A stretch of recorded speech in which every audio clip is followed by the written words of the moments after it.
નમસ્કાર મિત્રો, સ્વાગત છે તમારું આપણી ચેનલમાં. તો મિત્રો, જે રીતે આપણી ડેલી સિરીઝ ચાલુ છે તે રીતે આપણે ડેલી સિરીઝમાં આજે અગત્યનો ટોપિક ટેટ થિયરીના 50 માર્કનું એક વ્યવસ્થિત પીપીટી વ્યવસ્થિત ક્વેશ્ચન વિથ ઇન્ફોર્મેશન ડિસ્ક્રિપ્શન તમારા માટે તૈયાર કરેલું છે. તો મિત્રો, હજી લગી જો આપણી ગુજરાત જ્ઞાન એપ્લિકેશન ડાઉનલોડ ન કરી તો એકવાર ડાઉનલોડ કરી લેજો અને આપણા કોર્સની અવશ્ય મુલાકાત લેજો. જો મિત્રો તમારે ખરેખર વ્યવસ્થિત તૈયારી કરવી હોય તો એકવાર અવશ્ય આપણા કોર્સની વિઝિટ કરજો. માર્કેટમાં ઘણું બધું મટીરિયલ છે, બટ આપણું કંઈક અલગ છે અને બધું પરફેક્ટ છે કે જેમાં બીજું કોઈ, અને એ પણ રિઝનેબલ રેટ સાથે.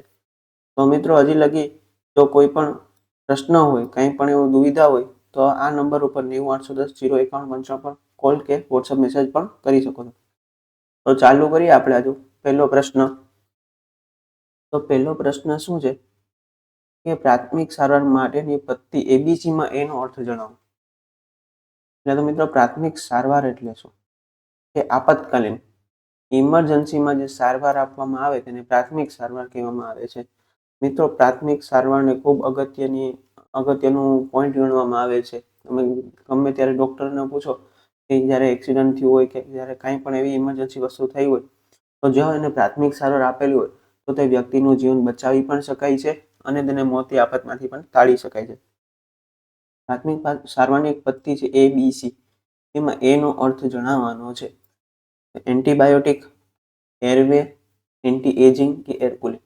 તો મિત્રો, એનો અર્થ થાય છે એરવે. તો તમે કહો સાહેબ એરવેનું કઈ રીતે સમજાવશો, કઈ રીતે એને એરવે કહેવાય? તો મિત્રો, જો આપણી જે થિયરી બુક છે એમાં બધું આવી રીતે પરફેક્શનથી તૈયારી કરવામાં આવેલી છે. તો શું છે કે ભાઈ એબીસીમાં ફર્સ્ટ કિટમાં પ્રાથમિક સારવાર માટેની એબીસી મેથડ છે. એબીસીમાં એ એટલે એરવે, બી એટલે બ્રીથિંગ અને સી એટલે સર્ક્યુલેશન. મિત્રો, આ બધું બુક ઇન્ફોર્મેશન આપણી બુકમાંથી લીધેલી છે. આપણી જે ઈ બુક છે એમાં બધી ઇન્ફોર્મેશન આપવામાં આવી છે વિથ વિડીયો લેક્ચર્સ. એટલે એમાં વિડીયો લેક્ચર્સ પણ સામેલ છે. તો હવે એ એટલે ભૂલાશે તો કે ન ભૂલાય. એરવે એટલે શ્વસન પંથ. શ્વસન પંથ ચોખ્ખો છે કે નહીં તે બાબતનું ખાસ ધ્યાન રાખવું. જો કોઈ અડચણ હોય તો જીવલેણ સંકટ ગણી શકાય. એરવે એટલે કે જે આજુબાજુની હવા હોય ચુસ્ત અને વ્યવસ્થિત હોવું જોઈએ. બરાબર? કે હવામાં કોઈ પણ ઝેરી ગેસ કે કોઈ પણ એવી હાનિકારક વસ્તુ, રજકણ, ધૂળ ન હોવા જોઈએ. ક્લીન હવા હોવી જોઈએ. તો મિત્રો, એ એટલે એરવે, બી એટલે બ્રીથિંગ અને સી એટલે સર્ક્યુલેશન. બીજો પ્રશ્ન જોઈએ. જ્વલનશીલ પદાર્થોનો સમાવેશ કયા પ્રકારના જોખમમાં થાય છે? આપણે ખબર છે કે અલગ અલગ જોખમ છે. ભૌતિક જોખમ, રાસાયણિક જોખમ, માનસિક જોખમ ને જૈવિક જોખમ. તો જ્વલનશીલ પદાર્થોનો સમાવેશ કેમાં થાય છે? કયા પ્રકારના જોખમમાં? તો જ્વલનશીલ પદાર્થોનો સમાવેશ રાસાયણિક જોખમમાં થાય છે. મિત્રો, એમાં રાસાયણિક જોખમ. તો મિત્રો, રાસાયણિક જોખમમાં બીજા શેનો સમાવેશ થાય છે એ જોઈએ. રાસાયણિક જોખમમાં આવશે જ્વલનશીલ પદાર્થો, સ્ફોટક પદાર્થો, ઝેરી પદાર્થો, કોરોઝિવ ક્ષારક પદાર્થો અને રેડિયોએક્ટિવ પદાર્થો. મિત્રો, આપણા વિડીયો લેક્ચર્સમાં તમને ઇન્ફોર્મેશન ખૂબ જ વધારે અને સમય ખૂબ ઓછો. આપણે એવી રીતે પ્લાનિંગ કરીએ છીએ. બહુ વધારાની આપણે ટૂંકમાં એક્સ્ટ્રા બોલ કરવું ને એવું આપણે પસંદ નથી. એટલે ઇન્ફોર્મેશનમાં કેવી ટાઈપનું કે પ્રશ્ન, ક્વેશ્ચન આન્સર અને એ પણ શોર્ટ ટાઈમમાં અને વિથ સારી રીતે ઇન્ફોર્મેશન. એટલે કોઈનો સમય પણ બરબાદ થશે નહીં. અને આપણા કોર્સમાં પણ આવી રીતે જ બધું તૈયાર કરેલું છે. અને ઈ બુક એક્સ્ટ્રા આપણે તમને બધાએ પ્રોવાઈડ કરેલી છે. થિયરીની ઈ બુક. એમસીક્યુ તો છે જ, પણ e book, theory e book. તો હવે ભૂલાશે નહીં, રાસાયણિક જોખમમાં શેનો સમાવેશ થાય છે? જ્વલનશીલ પદાર્થો, સ્ફોટક પદાર્થો, ઝેરી પદાર્થો, કોરોઝિવ પદાર્થો અને રેડિયોએક્ટિવ પદાર્થો. મિત્રો, એવું પણ પૂછાઈ શકે રેડિયોએક્ટિવ પદાર્થનો સમાવેશ કયા પ્રકારના જોખમમાં થાય? તો કે રાસાયણિક જોખમમાં. નેક્સ્ટ પ્રશ્ન લઈએ.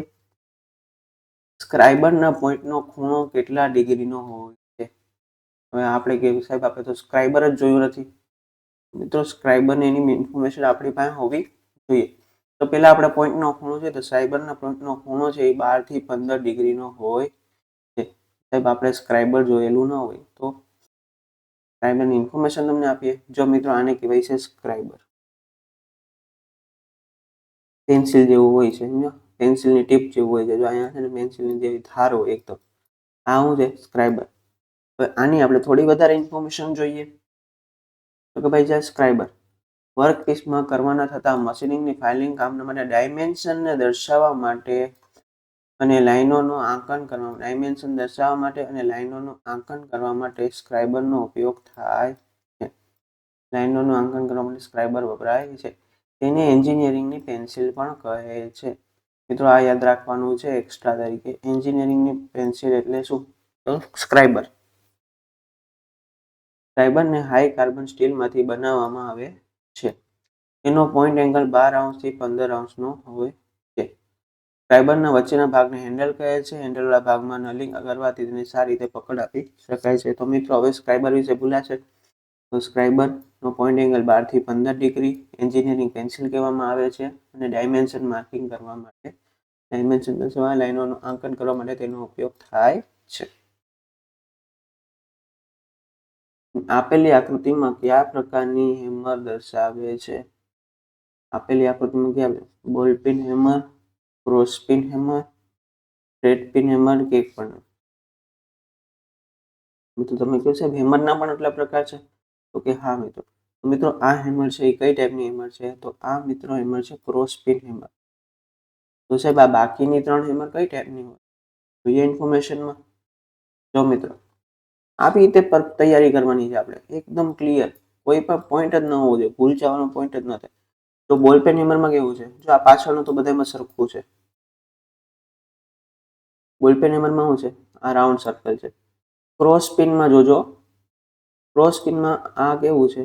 આ જે છે હેન્ડલ એને આ કેવું છે? લંબ છે 90 ડિગ્રી. અને સ્ટ્રેટ પિનમાં કેવું છે? જો આ હેન્ડલ છે એને આ કેવું છે? સમાંતર છે 0 ડિગ્રી. તો આવું પેજ. તો મિત્રો આવી રીતે તૈયારી કરો ને તો સિલેક્શન મળે. બાકી રેગ્યુલર ખાલી વિડીયો જોઈ લો, એમસીક્યુના વિડીયો જોઈ લો પરફેક્ટ છે એમ નહીં. તૈયારી આવી રીતે કરવાની છે આપણે સરસ મજાની થિયરી બુક સાથે. જો બોલપેન હેમરમાં અહીંયા શું છે? સર્કલ. ક્રોસ પેનમાં શું છે? જે હેન્ડલ છે અને આ જે છે એ ક્રોસમાં છે. બરાબર. આ કેટલા ડિગ્રી છે? 90 ડિગ્રી. આવું પૂછાય પણ શકે. ક્રોસ પેન હેમરમાં હેન્ડલ અને મેન ટૂંકમાં શું કહેવાય પિન વચ્ચે કેટલા ડિગ્રીનો એંગલ હોય? 90 ડિગ્રી. આમાં સ્ટ્રેટ પિનમાં 0 ડિગ્રી. મિત્રો આ બધું ઇમેજીસ છે આ બધું આપણી બુકમાંથી જ લીધેલું છે. આપણી બુકમાંથી જ આ છે. લેટર અને નંબર પંચમાં કુલ કેટલા પીસનો સેટ હોય છે? લેટર અને નંબર પંચ. તો મિત્રો કેટલા પીસનો હોય છે? તો મિત્રો 36 પિન. તમે આ 36 પિન છે આની કઈ રીતનું હોય છે? તો જોઈએ ઇમેજ. તો આ લેટર અને નંબર પંચ છે. બરાબર. આનો ઉપયોગ ક્યાં થાય ખબર? પંચિંગ કરવા માટે. ત્યારે માઇલ સ્ટીલ કે ટૂંકમાં જે લોખંડના સળિયા હોય અહીંયા તમારું પરમનન્ટ માર્ક કરવું હોય કે પરમનન્ટ નામ લખવું હોય ત્યારે આનો ઉપયોગ થતો હોય છે. તમે જ્યારે આઈટીઆઈ કરતા હોય છો ત્યારે આઈટીઆઈમાં તમારું નામ લખવા માટે તમે એ લોખંડના ટુકડા ઉપર આ રીતે પંચનો ઉપયોગ કરતા હોય છે. એટલે ફિક્સ થઈ જાય. પછી એને ભૂસી શકાય નહીં. આ કેટલા છે? તો મિત્રો જો A થી Z એટલે કેટલા અક્ષર થાય? 24. પછી આવશે 1 થી 9 એટલે 9 અને 1 આવશે 0 એટલે 10. એટલે કેટલા થયા? એટલે કેટલા થઈ ગયા? 36. હવે મિત્રો આ તમને ક્યારેય ભૂલાશે નહીં. જોઈએ આગળ આની ઇન્ફોર્મેશન શું કહે છે? લેટર અને નંબર પંચ. તેની મદદથી વર્કપીસ પર નંબર કે સંખ્યા છાપી શકાય છે. તેના દ્વારા વર્કપીસને સરળતાથી ઓળખવામાં સરળ રહે છે. લેટર પરના સેટમાં A થી Z સુધીના અક્ષરોને સેટ આપવામાં આવે છે. 0 થી 9 સુધીના અંકનો એક સેટ આપવામાં આવે છે. બરાબર. 6 નો ઉપયોગ ઉલટાવીને 9 તરીકે પણ કરવામાં આવે છે. લેટર નંબર સાથે કુલ 36 પીસનો સેટ આપવામાં આવે છે. કેટલા પીસનો હોય છે મિત્રો? તો કે ભાઈ 36 પીસનો સેટ આપવામાં આવેલું હોય. ચીઝલના કયા આછેડવાળા સળિયામાંથી બનાવવામાં આવે? ચીઝલને કયા આછેડવાળા સળિયા? એટલે ચીઝલ ભાઈ પંચકોણ અથવા ષષ્ઠકોણ, ત્રિકોણ અથવા પંચકોણ, પંચકોણ અથવા અષ્ટકોણ કે ષષ્ઠકોણ અથવા છ. તો પંચ એટલે મિત્રો 5, ષષ્ઠ એટલે 6 ખૂણો, 6 ખૂણા, ત્રિકોણ એટલે 3 ખૂણા, પંચકોણ એટલે 5 ખૂણા, પંચકોણ અને અષ્ટકોણ એટલે 8 ખૂણા અને ષષ્ઠકોણ એટલે 6 અને અષ્ટકોણ એટલે 8. તો મિત્રો આમાં આપણે કયું આવશે? ષષ્ઠકોણ અને અષ્ટકોણ 6 ખૂણા અને 8 ખૂણા વાળું આવશે. એ પણ મિત્રો ચીઝલ કોને કહી જોઈએ? જો મિત્રો આને કહેવાય ચીઝલ. વધારાનું મટીરિયલ રિમૂવ કરવું હોય લોખંડમાં તો આનો ઉપયોગ થાય. અહીંથી જાડી હોય ને અહીંથી થઈ જાય એકદમ સ્ટ્રેટ, તીક્ષ્ણ ધાર જેવું થઈ જાય. તો ચીઝલને કેમાંથી બનાવવામાં આવે છે કે ષષ્ઠકોણ અથવા અષ્ટકોણ વાળા આડછેદના સળિયામાંથી. આ જે છે ને, જો આને પકડવાની ગ્રીપ ને ષષ્ઠકોણ હોય અથવા અષ્ટકોણ હોય. લ્યો મિત્રો, આપણા કોર્સની ડિટેલ્સ આવી ગઈ છે મિત્રો. તો મિત્રો, આપણા કોર્સમાં 100 ગુણનો સંપૂર્ણ અભ્યાસક્રમ કવર કરવામાં આવે છે. એના પછી સરસ મજાની ઈ બુક કે એની બહાર, ટૂંકમાં એમ કહેવાય ને કે આટલું કરી લ્યો તો ઇનફ થઈ જાય તમારી પરીક્ષા માટે. 14 સરસ set material, test, PDF, e book. પછી બાકીના પણ સબ્જેક્ટની તૈયારી કેમ કરવી, તો એના માટે પણ સરસ મજાના video lecture, theory, MCQ, PPT, PDF, એ તમામ વિષયની ટોપિક. મિત્રો, હું ખાલી એક જ વખત તમને કહીશ, એક વખત તમે આપણા કોર્સની મુલાકાત લો, પછી તમારે અન્ય કોઈ સાહિત્ય, અન્ય કોઈ મટીરિયલ, અન્ય કોઈ બુક લેવાની જરૂર પડશે નહીં. જો તમે તૈયારી કરતા હોય ને, તો એકવાર વિઝિટ કરવી તમારી ફરજમાં આવે છે. પછી જો તમને ન લાગે તો ઓકે, વાંધો નહીં, પણ એકવાર વિઝિટ કરો. કારણ કે એવું આપણે કોરું માખણ તમને આમાં આપ્યું છે કે આના સિવાય આમ તમને એમ લાગે કે હા ભાઈ, તૈયારી કરવાની કંઈક મજા આવે છે. તમારે બધું ગોતવાની જરૂર નહીં પડે કે બધું તમને આમાં આપી દીધું છે. આજે જ પ્લે સ્ટોરમાંથી ગુજરાતી અને એપ્લિકેશન ડાઉનલોડ કરો. કે કાંઈ પણ પ્રશ્ન હોય તો 9810 09195 પર તમે કોન્ટેક્ટ પણ કરી શકો છો. કયા પ્રકારનું સ્ક્રેપર બળદના મુખ જેવું આકાર ધરાવે? Scraper, flat scraper, hook scraper, bull nose scraper કે હાફ રાઉન્ડ સ્ક્રેપર? તો શું આવશે મિત્રો? Bull nose scraper. જેવી રીતે નામ છે તેવી રીતે બુલ નોઝ, બળદના મુખ જેવું, બળદના મોં જેવું હોય છે. તો જોઈએ સ્ક્રેપર કોને કહેવાય છે મિત્રો? જો આ બધા સ્ક્રેપર આપેલા આના ડિઝાઇનના આધારે નામ છે. કે આ છે ફ્લેટ સ્ક્રેપર. જો ફ્લેટ એટલે એકદમ ફ્લેટ, સપાટ. હાફ રાઉન્ડ સ્ક્રેપર, જો અહીંયાથી આખું રાઉન્ડ નહીં, અડધું round, half round. T square, ત્રિકોણાકાર છે. ત્રીજો બુલનોઝ છે સ્ક્રેપર, આપણે માને આનું બળદના મુખ જેવું છે, મોટું નાક જેવું. આ છે ડબલ એન્ડેડ, અને આ છે હુક. અહીં આગળથી જો હુક આપવામાં આવે, જો અહીંથી જોજો, આ છે હુક ટાઈપ. અહીંથી હુક અહીંયા છે. તો મિત્રો, હવે સ્ક્રેપર વિશે બોલાવવું ન જોઈએ. એ સિવાય જો આ બધી ઇમેજ આવે અને એમ કે આ કયા પ્રકારનું સ્ક્રેપર છે, તો પણ આપણને આવડવું જોઈએ કે આ ભાઈ બુલનો છે, આ થ્રી સ્ક્વેર છે, આ હાફ રાઉન્ડ છે, હુક છે. ડેલ્ટા કનેક્ટેડ સિસ્ટમમાં લાઇન કરંટ અને ફેઝ કરંટ વચ્ચે શું સંબંધ હોય છે? આઈએલ એટલે લાઇન કરંટ થાય, આઈપી એટલે ફેઝ કરંટ. આઈએલ અને આઈપી સરખા હોય, આઈએલ બરાબર 3 હોય, પછી આઈએલ બરાબર √3 હોય, અને આઈએલ બરાબર આઈપી ભાગ્યા √3 હોય. તો શું આવશે? આઈએલ બરાબર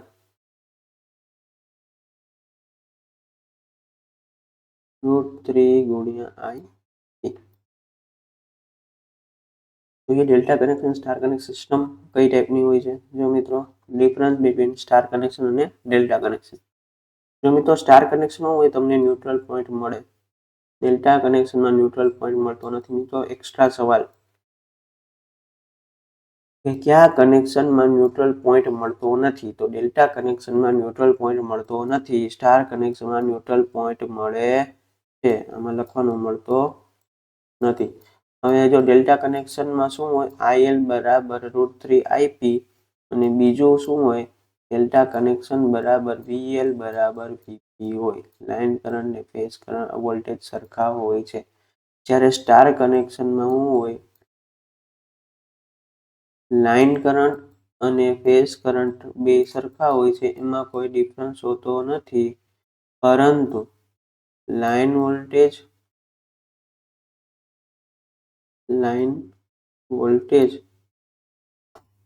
અને ફેઝ વોલ્ટેજમાં ફરક પડે છે. કેટલો ફરક પડે છે? √3 જેટલો. મિત્રો આ યાદ રાખશું, આ ચારેયમાંથી ગમે એક વસ્તુ પૂછાઈ શકે છે. નેક્સ્ટ પ્રશ્ન જોઈએ. આપેલ આકૃતિ કયા પ્રકારનો સ્ક્રૂડ્રાઈવર દર્શાવે છે? સ્ક્રૂડ્રાઈવરના પણ ટાઈપ છે મિત્રો. જુઓ, light duty screwdriver, heavy duty screwdriver, Phillips screwdriver અને રેચેટ સ્ક્રૂડ્રાઈવર. તો મિત્રો તમને આ તમે એમ કહેતા હોય છે આપણે જોયું છે, આ જનરલી ફોર્ટ પાર્ટ ટાઈપ લાગે છે, બરાબર, અથવા એવી ટાઈપનું લાગે છે. તો મિત્રો આનો જે છે, આની નોબ ઉપરથી આનો ટાઈપ છે, આ છે ફિલિપ્સ સ્ક્રૂડ્રાઈવર. કઈ ટાઈપનું? Phillips screwdriver. એવું ગ્રાઇન્ડિંગ મશીન પોર્ટેબલ છે. મિત્રો પોર્ટેબલ એટલે શું? પોર્ટેબલ એટલે જેને સરળતાથી મૂવ કરી શકાય, ગમે ત્યાં લઈ જઈ શકાય, એને શું કહેવાય? પોર્ટેબલ છે. અને બીજું હોય ફિક્સ, એક જગ્યાએ ફિક્સ કરેલું હોય, પછી એને તરત બીજી જગ્યાએ લઈ શકાય નહીં. ફિક્સ ટાઈપનું પોર્ટેબલ. એક પોર્ટેબલ ને એક ફિક્સ. તો બેન્ચ ગ્રાઇન્ડર, પેડેસ્ટલ ગ્રાઇન્ડર, આપેલ બંને કે એક પણ. એટલે ગ્રાઇન્ડરના મુખ્ય બે પ્રકાર છે, એક બેન્ચ ગ્રાઇન્ડર, પેડેસ્ટલ ગ્રાઇન્ડર. આમાં શું? તો મિત્રો આમાં આવશે બેન્ચ ગ્રાઇન્ડર. શું છે? બેન્ચ ગ્રાઇન્ડર એટલે બેન્ચ ઉપર એને ફિટ કરી શકાય ને ગમે ત્યાં મૂવ પણ કરી શકાય. પેડેસ્ટલ ગ્રાઇન્ડર છે એક ફિક્સ છે. તો બેન્ચ ગ્રાઇન્ડર જો આવું લાગે છે. આ તમે બધી વર્કશોપમાં જોયું જ હશે. આવું ફિક્સ કરેલું હોય, અહીંથી ઓન ઓફ હોય, આ સ્મૂથ ટાઈપ હોય અને આ એક રફ ટાઈપ હોય, એટલે બે કામ આપણા થઈ શકે.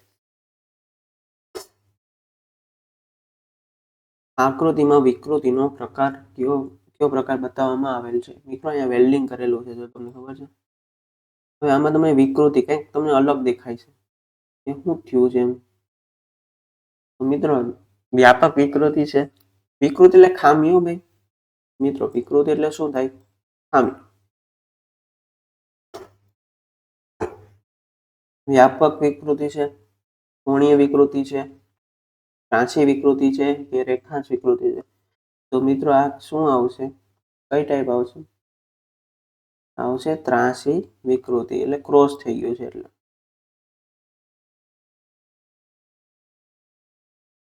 શું થઈ ગયું છે? ક્રોસ થઈ ગયું છે. એટલે આને કઈ ટાઈપની વિકૃતિ હોય? ત્રાંસી વિકૃતિ. ગરમ જોબ વર્કપીસને પકડવા માટે શેનો ઉપયોગ થાય છે? વેલ્ડિંગ કરી લીધું એટલે ગરમ થઈ ગયું, એવા વર્કપીસને જ્યારે પકડવું હોય હાથેથી તો પકડી નહીં શકાય, બાકી હાથ દાજી જાય. અહીંયા તમે કહો સાહેબ કાપડ, તો કાપડ પણ નાનું એવું કાપડ દાજી. પર્ટિક્યુલર એક શું કહેવાય, એક ટૂલ હોવું જોઈએ કે જેનાથી આપણે કોઈ નુકસાન થાય નહીં. એ ટૂલનું નામ શું છે એવું કીધું છે? શોવલ, ટોંગ્સ, પોકર કે સ્નિપ્સ? તો એને મિત્રો ટોંગ્સ કહેવામાં આવે છે. શું કહેવામાં આવે છે? ટોંગ્સ. તો બધા અલગ અલગ પ્રકારના મેં તમને ટોંગ્સ એટલે પકડ જેવું જ હોય છે, થોડીક ડિઝાઇન અલગ હોય છે. ટોંગ્સ એટલે આમ જઈએ ને તો પકડમાં ટોંગ્સમાં થોડોક જ ડિફરન્સ છે, બરાબર. પણ આપણે આ જે ઇમેજ છે એ બધી યાદ રાખવાની છે કે કયા કયા પ્રકારના ટોંગ્સ આવે છે. કદાચ એક ઇમેજ પૂછાય અને આપણને એ બાબતે પ્રશ્ન પૂછે. તો ફ્લેટ અને સ્ક્વેર. ફ્લેટ ઓર સ્ક્વેર એટલે સપાટ જોવા છે, સપાટ છે. પછી આવશે રાઉન્ડ નોઝ. આ રાઉન્ડ નોઝ છે. પછી હોલો નોઝ, જો આ ખાલી છે, હોલો છે. એંગલ અથવા વી નોઝ, જો છે અલગ બધામાં. આ જો આવી, આ જો અહીંયાથી તમને અહીંયાની ડિઝાઇન આપેલી છે. તો મિત્રો આ અલગ અલગ પ્રકારના શું આપેલા છે? ટોંગ્સ, જેનો ઉપયોગ ગરમ ધાતુને પકડવા માટે, જોબને પકડવા માટે થાય છે. પછીનો પ્રશ્ન, કોપર ફ્યુઝ વાયર ઉપર ટીનનું કોટિંગનો મુખ્ય હેતુ શું છે? એટલે કોપરના ફ્યુઝ વાયર હોય ને એના ઉપર ટીનનું કોટિંગ કરવામાં આવે છે. મુખ્ય હેતુ જણાવવાનો છે. ઊંચા તાપને સહન કરવા માટે, ફ્યુઝિંગ ફેક્ટર વધારવા માટે, કોપર વાયરની ઓક્સિડેશન અટકાવવા માટે, મિકેનિકલ સ્ટ્રેન્થ વધારવા માટે. તો મિત્રો તમને ખબર જ છે, જ્યારે કોઈ વસ્તુ ઉપર કોટિંગ કરવામાં આવે તો એનો મુખ્ય હેતુ કાટથી રક્ષણ મેળવવા માટે. અને કાટ શેના કારણે હોય? વાતાવરણના ઓક્સિજન જોડે જ્યારે તે ઓક્સિજન જોડે જ્યારે તે રાસાયણિક પ્રક્રિયા કરે એટલે ઓક્સિડેશન થાય એનું, એટલે એ ઓક્સિડેશનના કારણે જ કાટ લાગતો હોય. તો કોટિંગનો મતલબ એ જ મોસ્ટલી એ જ હોય છે. તો અહીં આપણે શું આવશે કે કોપર વાયરના ઓક્સિડેશન અટકાવવા માટે એના ઉપર ટીનનું કોટિંગ કરવામાં આવે છે. બે રીતે મિત્રો પ્રશ્ન પૂછાય કે ઓક્સિજન અટકાવવા માટે શું કરવામાં આવે છે? ભાઈ ટીનનું કોટિંગ કરવામાં આવે છે. ટીનનું કોટિંગ શા માટે કરવામાં આવે છે? કોપર વાયર પર ઓક્સિડેશન અટકાવવા માટે. પછીનો પ્રશ્ન, અર્થના પાઇપની લંબાઈમાં વધારો થાય તો અર્થના રજિસ્ટરમાં શું થશે? સમાન રહેશે, ઘટાડો થશે, વધશે કે અનંત? અર્થના પાઇપની લંબાઈમાં જો વધારો થાય તો શું થશે? અર્થ રજિસ્ટરમાં મિત્રો શું થશે? પાઇપની લંબાઈમાં વધારો થાય તો અર્થ રજિસ્ટરમાં વધશે અને એરિયામાં જો વધારો થાય તો અર્થ રજિસ્ટર ઘટે. એટલે મિત્રો અહીંયા શું આવશે? અહીંયા શું આવશે? એરિયા. બરાબર, એરિયા. અર્થના પાઇપના એરિયામાં જો વધારો થાય તો અર્થ રજિસ્ટરના મૂલ્યમાં શું થાય?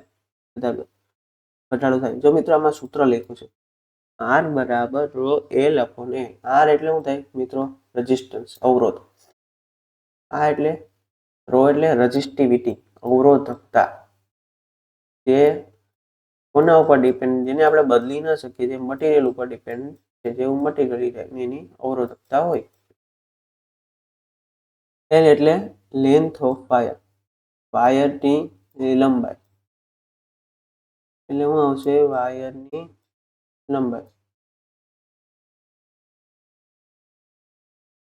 એ એટલે એરિયા, જીઓમેટ્રિક પ્રોસેસ. હવે અહીંયા આપણે અર્થના પાઇપનો એરિયા વધ્યો, આ વધે, બરાબર, છેદ વધે, બરાબર, એટલે આની કિંમતમાં શું થાય? ઓવરઓલ ઘટાડો થાય, એટલે અવરોધ ઘટે. એટલે વ્યસ્ત સંબંધ છે. એટલે આપણે અવરોધના સમપ્રમાણમાં કોનો સંબંધ છે? લેન્થનો. અને અવરોધના વ્યસ્ત પ્રમાણમાં કોનો સંબંધ છે? એરિયા. જો લંબાઈ વધે તો અવરોધ ઘટે, જો લંબાઈ વધે તો અવરોધ વધે, અને જો એરિયા વધે તો અવરોધ ઘટે. મિત્રો આ યાદ રાખશો, ખૂબ અગત્યનું છે. ટુ વે સ્વિચમાં કેટલા ટર્મિનલ હોય? તમે કહો સાહેબ સ્વિચમાં તો બે ટર્મિનલ, કઈ કીધી છે ટુ વે સ્વિચ? એક ટર્મિનલ, બે ટર્મિનલ કે ટુ વે સ્વિચમાં મિત્રો કેટલા ટર્મિનલ હોય? તો ટુ વે સ્વિચમાં 3 ટર્મિનલ. આપણે ઇમેજ સાથે યાદ રાખશું, કારણ કે આપણું જે મગજ છે ને મિત્રો, ઇમેજ માટે ખૂબ ટેવાયેલું છે. એ વસ્તુ આપણે ક્યારેય ભૂલાય નહીં. અને આપણને તમને કોર્સમાં ઈ બુક ઇમેજ સાથે જ આપેલી છે, એટલે તમને યાદ રાખવામાં એકદમ સરળ રહે. તો મિત્રો આ ટુ વે સ્વિચ કહેવાય. જો અહીંયા મિત્રો આવી રીતે નિશાની કરેલું હોય, અથવા બે આવી રીતે સળિયા ડોટ કરેલા હોય છે, એટલે કહેવાય two way switch. Two way switch એને કહેવામાં આવે. ટુ વે સ્વિચમાં આવી રીતે 3 ટર્મિનલ, 1, 2 ને 3. અહીંથી પણ કનેક્ટ થાય, જ્યારે તમે ઉપર દબાવો ત્યારે આ બે કનેક્ટ થાય, અને નીચે દબાવો ત્યારે આ બે કનેક્ટ થાય. અહીંયા ફેસ વાયર આપવાનો હોય, અને અહીંથી જે પર્ટિક્યુલર વસ્તુને પ્રોવાઈડ કરવાનું હોય ત્યાં ઉપયોગ કરવામાં આવે છે. આ સ્વિચનો ઉપયોગ જનરલી ક્યાં થતો હોય ખબર મિત્રો? આનો ઉપયોગ થાય દાદર વાયરિંગમાં. આપણે સીડી હોય ને, સીડી, દાદર એટલે સીડી. સીડીમાં નીચેથી સ્વિચ ચાલુ કરવાની, એ લેમ્પ ચાલુ થઈ જાય. ઉપર પહોંચી ગયા પછી નીચે કંઈ લેમ્પ બંધ કરવા જવાનું નથી, અહીંયા બીજી સ્વિચ હોય, એટલે અહીંથી બંધ થાય. એટલે એક સ્વિચ, બે સ્વિચ અને એક લેમ્પથી આખું આ કંટ્રોલિંગ થાય. એટલે બે સ્વિચ દ્વારા એક લેમ્પને કંટ્રોલ. એટલે અહીંયા પહોંચી ગયા, અહીંથી બંધ કરી દો એટલે લેમ્પ બંધ. પાછા જો અહીંથી ઉતરતા હોય તો આ ચાલુ કરો, બરાબર, નીચે પહોંચી અને સ્વિચને બંધ કરો. એટલે બે જગ્યાથી કામ થઈ શકે. કન્સીલ્ડ વાયરિંગનો ફાયદો શું? ધારવા માટે સરળ છે, ઓછો વોલ્ટેજ ડ્રોપ, ઉચ્ચ ઇન્સ્યુલેશન રેઝિસ્ટન્સ, ભેજ સામે રક્ષણ. મિત્રો કન્સીલ્ડ વાયરિંગ છે, કન્સીલ્ડ વાયરિંગનો મુખ્ય ફાયદો શું મળે? કન્સીલ્ડ વાયરિંગ છે એનો મુખ્ય ફાયદો છે ભેજ સામે રક્ષણ. તો આપણે પહેલા ઇમેજ જોઈએ, કન્સીલ્ડ વાયરિંગ એટલે શું? જો મિત્રો કન્સીલ્ડ વાયરિંગ એટલે જ્યારે મકાન બનતું હોય, સ્લેબ ચણાતો હોય, ત્યારે જે વાયરિંગ કરવામાં આવે ત્યારે એને કન્સીલ્ડ વાયરિંગ. એના જો આ પાઇપ પહેલેથી નાખેલા હોય, પછી સ્લેબ ચણાતો હોય, અને પછી પ્લાસ્ટર પહેલા આ પથરા બની ગયા હોય, પછી આને અહીંયા કાપવામાં આવે, અને પછી આ વાયરિંગ કરવામાં આવે, પછી પ્લાસ્ટર થઈ જાય એટલે તમને કોઈ વાયર દેખાય નહીં. અને આ વાયર કેમાં હોય? પાઇપમાં. તો આનાથી શું મળે? એક તો મિત્રો દેખાવ ખૂબ જ સારો મળે, ક્યાંય પણ તમને વાયર જોવા ન મળે, બરાબર.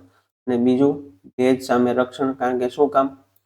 કારણ કે આ બધા વાયર છે કેમાં છે? એક પાઇપમાં છે. એ પાઇપ કેવો હોય? પીવીસી હોય. પીવીસી એટલે પ્લાસ્ટિક મટીરિયલ. એ પ્લાસ્ટિક મટીરિયલને ક્યારેય પણ કોઈ વાતાવરણની ઇફેક્ટ કામ કરી શકે નહીં. એટલે કન્સીલ્ડ વાયરિંગનો ફાયદો શું છે? કે ભેજ સામેનું રક્ષણ મળે છે. એટલે વાતાવરણ સામે કોઈ પણ એને પ્રશ્ન થતો નથી.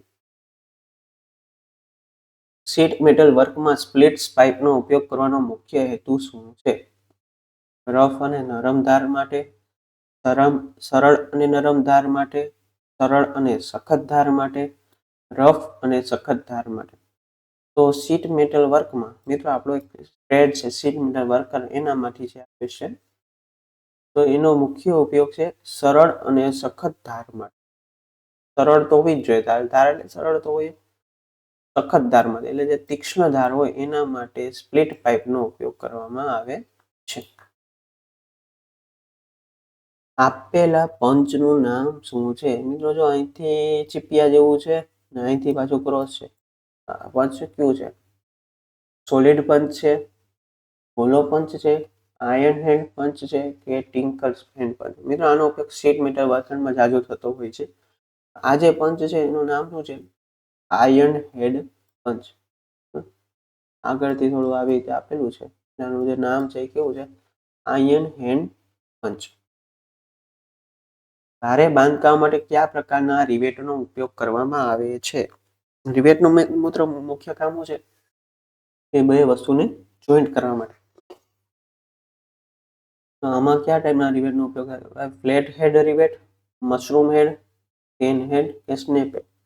તો મિત્રો જ્યારે ભારે કામ હોય ત્યારે હંમેશા પેન હેડ ટાઈપના રિવેટનો ઉપયોગ થાય છે.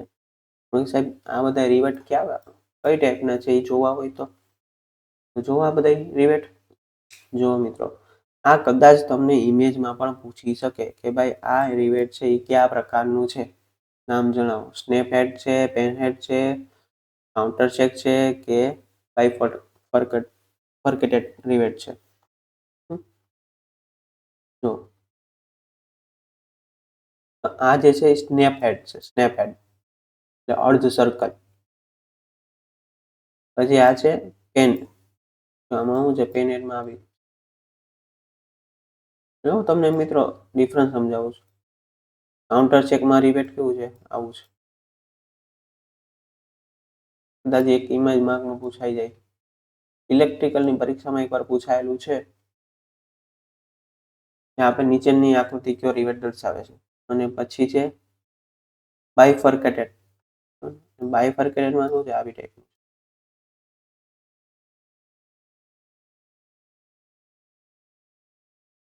નીચેથી બાજુ આવી રીતે પોલો ટાઈપ છે. એટલે મિત્રો હવે રિવેટ વિશે કોઈ પણ પૂછે, ગમે ઇમેજ પૂછે તો આપણે આવડી જાય. સ્નેપ હેડ, પેન હેડ, કાઉન્ટર ચેક અને બાયફર્કેટ. તો ભારે બાંધકામ માટે કયા રિવેટનો ઉપયોગ થાય? તો પેન હેડ ટાઈપ નો ઉપયોગ થાય ભારે બાંધકામ હોય ત્યાં. પછીનો પ્રશ્ન, અગ્નિશામકના ઉપયોગ સમયે પાસ શબ્દમાં ત્રીજા અક્ષરનો અર્થ જણાવો. અગ્નિશામકનો જ્યારે ઉપયોગ કરવામાં આવે છે ત્યારે આપણે એક વસ્તુ ફોલો કરીએ છીએ. કયો શબ્દ છે? એક શબ્દ છે પાસ. તો એ પાસ શબ્દમાં ત્રીજા અક્ષરનો અર્થ આપણને જણાવવાનો. ત્રીજો અક્ષર શેના માટે છે? તો મિત્રો એસ એટલે શોર્ટ, સ્ક્વીઝ, સ્વીટ અને સેન્ડ. મિત્રો આમાં બે એસ છે. એટલે આમાંથી એવા અક્ષર છે કે જે આમાંથી બેમાં કા ત્રીજાનો છે કા ચોથાનો છે. કઈ રીતે યાદ રાખશો? તો જે ત્રીજો શબ્દ છે ને સ્ક્વીઝ એ આવશે. પણ મિત્રો યાદ રાખવા માટે શું કરશું? જો અગ્નિ, મિત્રો આ બધી ઇન્ફોર્મેશન આપણે ઈ બુકમાં જો આ બધું ઈ બુકમાં અવેલેબલ જ છે. કારણ કે ઈ બુક આપણે શું કામ ઈ બુક લોન્ચ કરેલી છે? કારણ કે ઇમેજ સાથે કલરફુલ ઇમેજ સાથે લોકોને ખૂબ સરળતાથી યાદ રહી અને ઇમેજ નાખેલી છે. ઇમેજ ને થિયરી એટલે તમને ખૂબ જ સરળતાથી તમારી તૈયારી થઈ શકે. અગ્નિશામકનો ઉપયોગ કરવા માટેના 4 સ્ટેપ છે. Pass, PASS. પી એટલે શું છે મિત્રો? પુલ. એટલે પહેલા શું કરવાનું? ખેંચવાનું. જે સીલ હોય એને શું કરવાનું? ખેંચવાનું. પછી આવશે એ, એમ એટલે શું આવશે? નિશાનને ટાંકવાનું. બરાબર. પછી આવશે સ્ક્વીઝ. સ્ક્વીઝ એટલે દબાવો. પછી જે આપણું જે મેન હોય હેન્ડલ દબાવવાનું. અને પછી આવશે સ્વીપ. સ્વીપ એટલે ફેલાવો. એટલે ફેલાવો કરવાનો. એટલે જો આમાં કદાચ ચોથો અક્ષર કીધો હોય તો આ કયો સ્વીપ શું આવે? ચોથો ફોર્થ ચોથો. એસ બરાબર, અને આ શું છે ત્રીજો એસ. તો મિત્રો હવે બોલાવવું ન જોઈએ કે પાસ શબ્દના ચારે ચારનું અંગ્રેજીમાં શું થાય? પાસ એટલે પુલ, એ એટલે એમ, પાસ એટલે ખેંચવાનું, પુલ એટલે ખેંચવાનું, એ એટલે એમ એટલે નિશાન ટાંકવાનું, એસ એટલે સ્ક્વીઝ એટલે પછી આપણે આપણી જે નોઝલ છે મેન છે હેન્ડલ એને દબાવવાનો, અને એસ આવશે સ્વીપ અને પછી એનો ફેલાવો કરવાનો. એટલે સરસ મજાનો આપણું અગ્નિશમકનો ઉપયોગ થઈ જાય અને આગને આપણે કાબુમાં લઈ શકીએ.